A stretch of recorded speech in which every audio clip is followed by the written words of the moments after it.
What's up everyone, welcome back to the channel. So by the end of today's video, the Evo 8 should be running. I say that because I'm 99.9% sure I figured out what the issue is and why it won't start. And the parts to fix it actually just came in. Let me preface this by saying I don't know much about standalones and 100% how they operate, but the AEM V1 that was on here prior utilizes a 12 tooth crank trigger for the crank sensor to read off of. Now the OEM one is like a 2 tooth, I believe, and that is what we need to swap out so that way the car actually runs. Now to get to that crank trigger, we're gonna have to remove the timing cover, the timing belt. It should sit right behind the crank pulley if I'm not mistaken. And because I'm removing the timing belt, I'm gonna go ahead and swap it out. I got an OEM Evo 9 timing belt because apparently they're made from Kevlar, which is better. So OEM Evo 9 timing belt here and OEM crank trigger here. I believe I have to swap out the cam trigger as well. And that sits where the cam sensor sits, so it should be right around here. So because this is my first time actually swapping this out or swapping these components out on the Evo 8, I'm not gonna be doing much of a tutorial. So I'm gonna go ahead and get right into it. I'm gonna start by removing the timing cover. I am gonna have to remove the passenger front wheel. And if that plastic cover is in the wheel well, I'll have to remove that as well.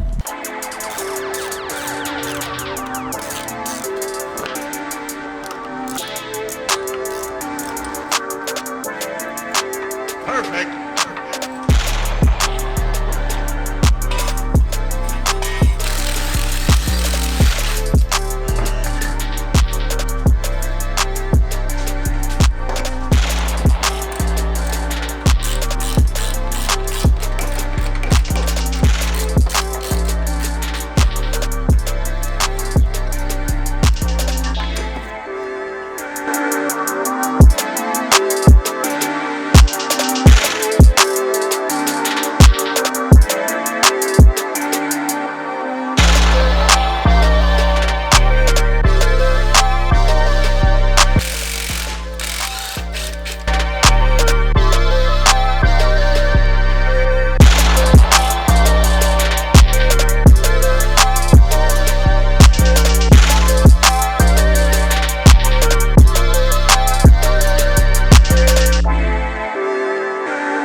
All right, so the trigger wheel is off. Now we're gonna go ahead and replace it with this OEM one. So we're basically like halfway there.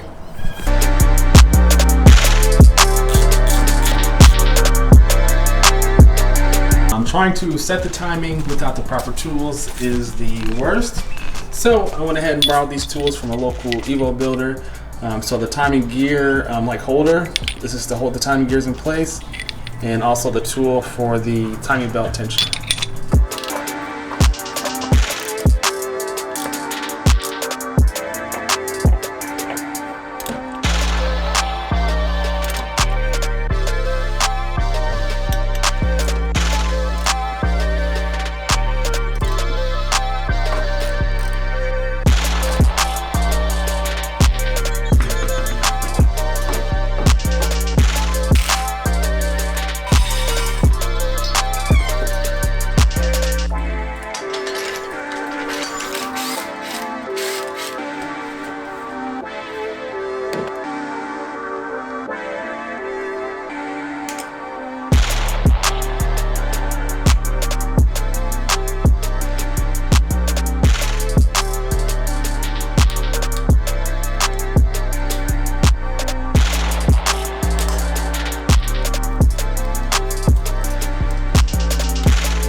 All right, so with the old cam trigger setup, you can see that they shaved off this upper lip here. It's supposed to look like this, but I guess I did this to run it with the AEM. But with me running the stock ECU or an OEM ECU, I'm gonna have to run both of these so that way the cam sensor can properly read the position of the cams.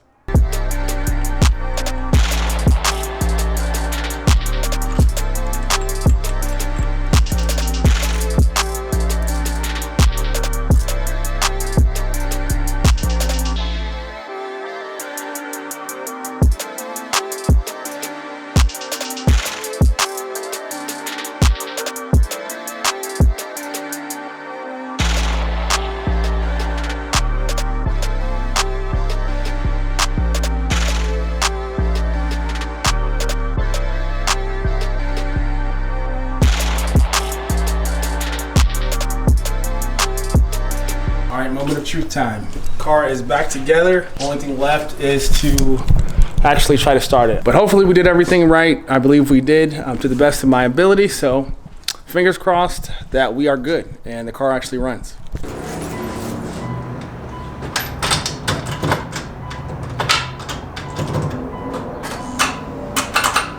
Battery is definitely dead.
All right, so we're getting closer to getting the Evo 8 on the road. As you can see, it actually starts now, but for whatever reason, it doesn't start when I have the Omni 4-bar map sensor installed. It only starts up when I have the stock map sensor on. So the tune is set up for the Omni 4-bar, as far as I know. So with that being said, yet again, I am lost. So if anyone has any recommendations or any ideas what it could be, why the car, it's just weird, why the car would start with the stock map sensor but not with the Omni 4-bar, so I don't know. But we are taking a break from the Evo 8 really quick. So for the Evo 10, I have what I would probably consider one of the best mods that you can possibly do to the Evo 10. It's cost effective and it's definitely a game changer as well for several reasons. If you have a show car, if you're under the hood a lot. So basically what I have for the Evo 10 is a set of hood shocks, which is like 10 times better to hold up the hood instead of the prop rod because sometimes it can get in the way. So let's go ahead and actually pop the hood and also open up the box so that way we can take a look at these hood shocks.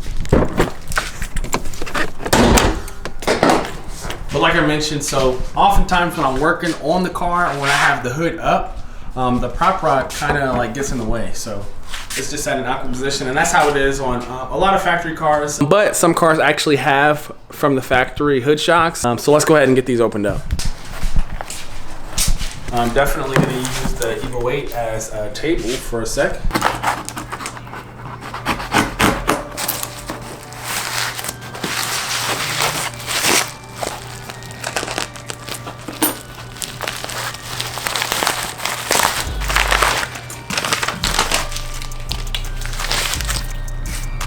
All right, now the company that sent me these offer these in different colors. These ones are the black carbon ones. I think the standard ones are just regular black, which I believe are around 38 bucks. These ones I believe are about $20 more for the carbon style, which they offer in several different colors like carbon red, carbon orange, carbon yellow. Several different colors to choose from, which is pretty cool. But they did give me a discount code that I can give to you guys as well, which I will put on the screen. And this actually should be a pretty simple install. Just one on each side of the hood. The package did come with directions as well. So I'm gonna go quickly look over that and go ahead and get these put in.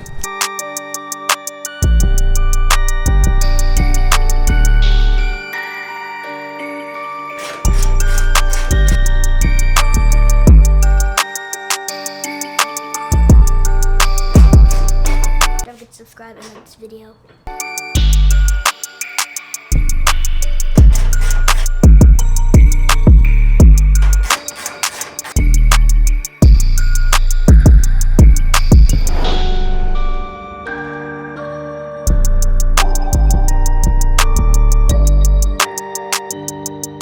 So the only hard part about trying to install these is trying to figure out which bracket goes where. But after you figure that out, it's super easy. So far, probably one of the easiest mods that I've done on the Evo 10. If you're under the hood a lot, or if you pop the hood a lot, it's 100% a necessity, 100% a must, and makes opening and closing the hood 10 times better. I'm gonna show you really quick.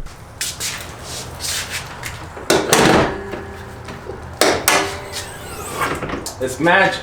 So if you haven't done it yet to your Evo 10 or to your Evo or to whatever car, 100% this should be on every car because it just makes it a lot easier to open and close the hood. So, but first link in the description box below is going to be a link to where you can go and purchase these. I don't know how many they have in stock, but again, they have several options to choose from. And if you buy them, you 100% won't be upset that you did. So hopefully we figure out some more information about the Evo 8 because I just want to drive it. But if you're interested in both Evo 10 and Evo 8 content, if you have not yet, go ahead and subscribe to the channel. If you could, give this video a thumbs up, and I'll see you guys in the next one.